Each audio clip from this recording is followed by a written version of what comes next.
Welcome to the next installment of the Train Vicar. Today I'm in Switzerland, near Bern to be exact.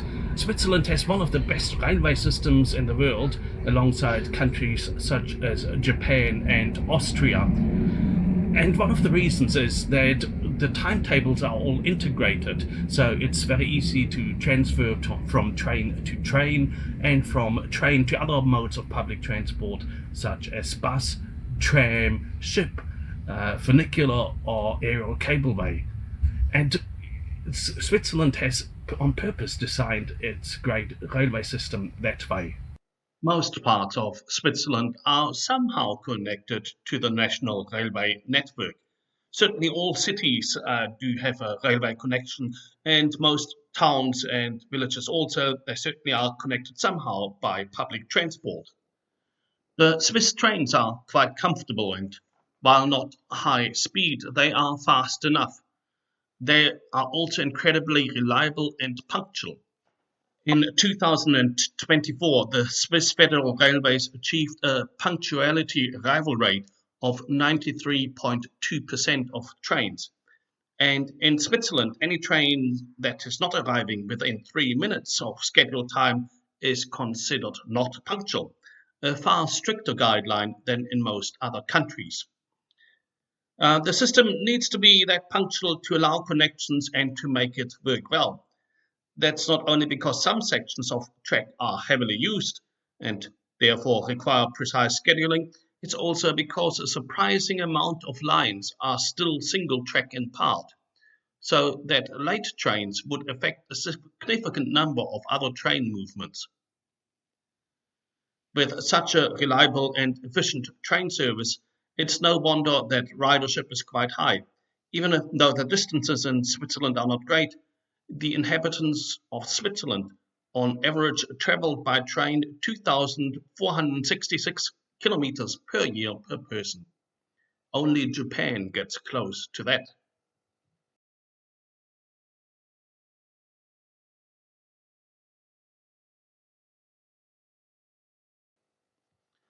Switzerland currently also has the longest train tunnel in the world, the Gotthard Base Tunnel.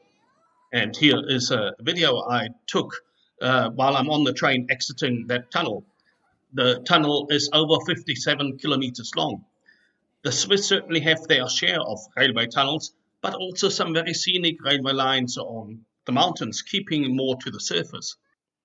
Switzerland has invested in its railway infrastructure. It's great traveling by train in Switzerland. I recently read an article by a New Zealand writer who praised the efficient and comfortable Swiss train system when he experienced it.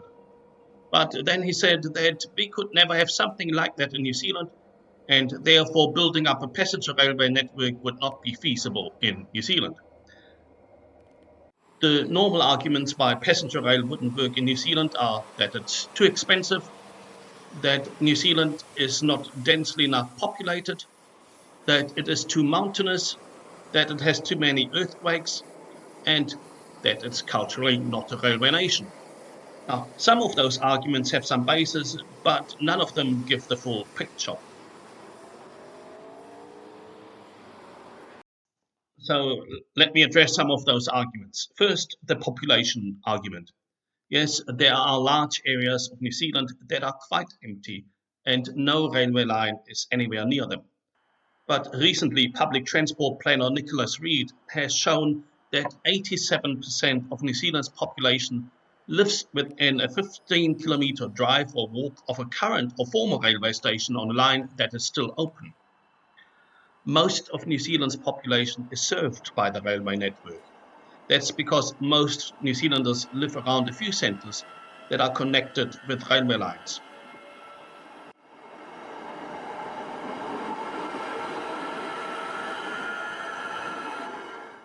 And another argument, while New Zealand is relatively mountainous, it's no more mountainous than Switzerland or Japan. And yes, New Zealand has quite a few earthquakes, but so does Japan.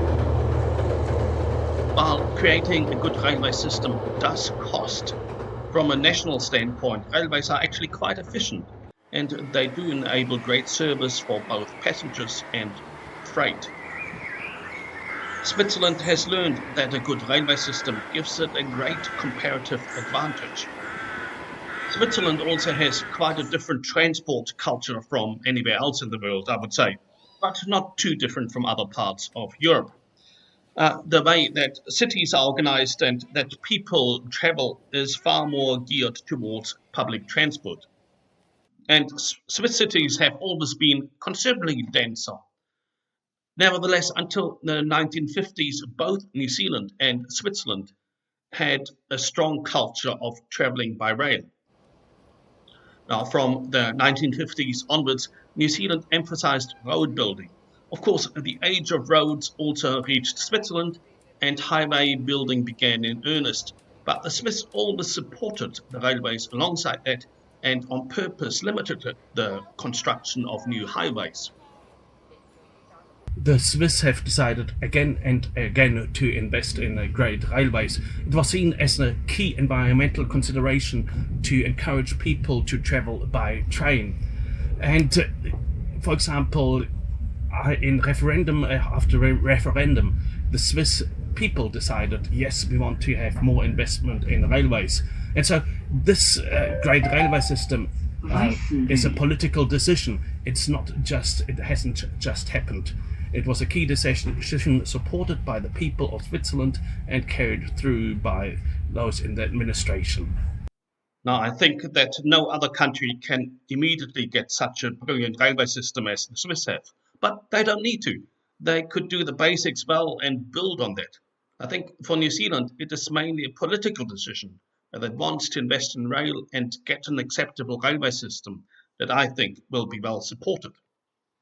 Now, as the train vicar, I normally have a link to faith in my videos. And so here it goes.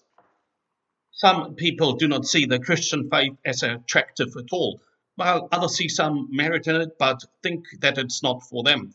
Maybe that's because they didn't grow up with the Christian faith or had some bad experiences in the church. Now, if someone thinks that it's just for others but not for them, I would suggest that a conscious decision to take small steps is a way to bring some of the beauty of Christ into their lives.